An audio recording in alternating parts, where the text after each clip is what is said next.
നിയമസഭാ തെരഞ്ഞെടുപ്പ് ഒരുക്കങ്ങളിലേക്ക് ഒരു മുഴം മുന്നേ ഇറങ്ങുകയാണ് ബി.ജെ.പിയും. മിഷൻ 2026 എന്ന പേരിൽ പദ്ധതി തയ്യാറാക്കിയാണ് പ്രവർത്തനം. പ്രധാനപ്പെട്ട മണ്ഡലങ്ങളിൽ ഉടൻ സ്ഥാനാർത്ഥികളെ പ്രഖ്യാപിക്കാനാണ് നീക്കം. മണ്ഡലങ്ങൾ കേന്ദ്രീകരിച്ച് പ്രവർത്തനവും തുടങ്ങിയിരിക്കുന്നു. വി.എസ്. രഞ്ജിത്ത് ചേരുന്നു. രഞ്ജിത്ത്, ചില നേതാക്കളോടൊക്കെ പ്രത്യേകിച്ച് മണ്ഡലങ്ങൾ കേന്ദ്രീകരിച്ച് പ്രവർത്തിക്കാനൊക്കെ നേരത്തെ തന്നെ മുന്നറിയിപ്പ് കിട്ടിയതാണ്. പ്രവർത്തനങ്ങളൊക്കെ ഇങ്ങനെ പോവുകയാണല്ലേ? സ്ഥാനാർത്ഥി പ്രഖ്യാപനം എപ്പോഴുണ്ടാകും?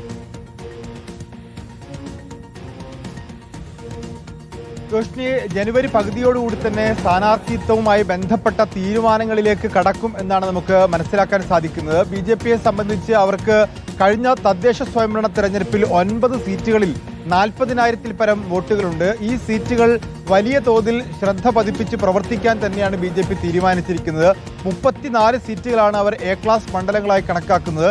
ഈ എ ക്ലാസ് മണ്ഡലങ്ങളിലൊക്കെ തന്നെ നേരത്തെ കൂട്ടി സ്ഥാനാർത്ഥികളെ നിശ്ചയിക്കാനും അവിടെയൊക്കെ പ്രഭാരിമാരായി, അതായത് പ്രത്യേക ചുമതലയുള്ള ആ ഭാരവാഹികളെ നിശ്ചയിക്കാനും ഒക്കെ തീരുമാനിച്ചിട്ടുണ്ട്. അതിൽ തന്നെ വളരെ ചെറുപ്പക്കാരായിട്ടുള്ള ബി.ജെ.പിയിലെ രണ്ടാം നിര നേതാക്കന്മാരെയൊക്കെ ഇത്തരം പ്രധാനപ്പെട്ട മണ്ഡലങ്ങളുടെ ചുമതലകൾ കൊടുത്ത് പ്രവർത്തിപ്പിക്കാനുള്ള തീരുമാനത്തിലേക്കും പാർട്ടി എത്തുന്നുണ്ട്. ഏതായാലും നേമം മണ്ഡലം, കഴക്കൂട്ടം, വട്ടിയൂർക്കാവ് തുടങ്ങിയ മണ്ഡലങ്ങളാണ് തിരുവനന്തപുരത്ത് ബി.ജെ.പിക്ക് വലിയ പ്രതീക്ഷയുള്ളത്. അതിൽ നേമം രാജീവ് ചന്ദ്രശേഖരും, കഴക്കൂട്ടത്ത് വി മുരളീധരനും, കാട്ടാക്കടയിൽ പി.കെ. കൃഷ്ണദാസും ഒക്കെ നേരത്തെ തന്നെ ഉയർന്നു കേൾക്കുന്ന പേരുകളാണ്. വട്ടിയൂർക്കാവിൽ ആർ. ശ്രീലേഖ മത്സരിക്കും എന്നിപ്പോൾ അറിയുന്നു. ചിറയൻകീഴിൽ ആശാദാദിന്റെ പേരും ഉയർന്നു കേൾക്കുന്നുണ്ട്. തൃശ്ശൂരിലാണ് മറ്റു മണ്ഡലങ്ങളുള്ളത്. അതുപോലെ തന്നെ 40,000-ൽ പരം വോട്ടുകളുള്ള മണ്ഡലങ്ങളായിട്ടുള്ള എലത്തൂര്, അതുപോലെ തൃപ്പൂണിത്തറ തുടങ്ങിയ മണ്ഡലങ്ങളിലൊക്കെ തന്നെ ബി.ജെ.പി നേരത്തെ സ്ഥാനാർത്ഥികളെ നിശ്ചയിക്കാനാണ് സാധ്യത. അങ്ങനെ തെരഞ്ഞെടുപ്പ് ഒരുക്കങ്ങളിലേക്ക് ബി.ജെ.പിയും വളരെ വേഗത്തിൽ കടക്കും എന്നാണ് ഇപ്പോൾ ഈ ഘട്ടത്തിൽ നമുക്ക് മനസ്സിലാക്കാൻ സാധിക്കുന്നത്.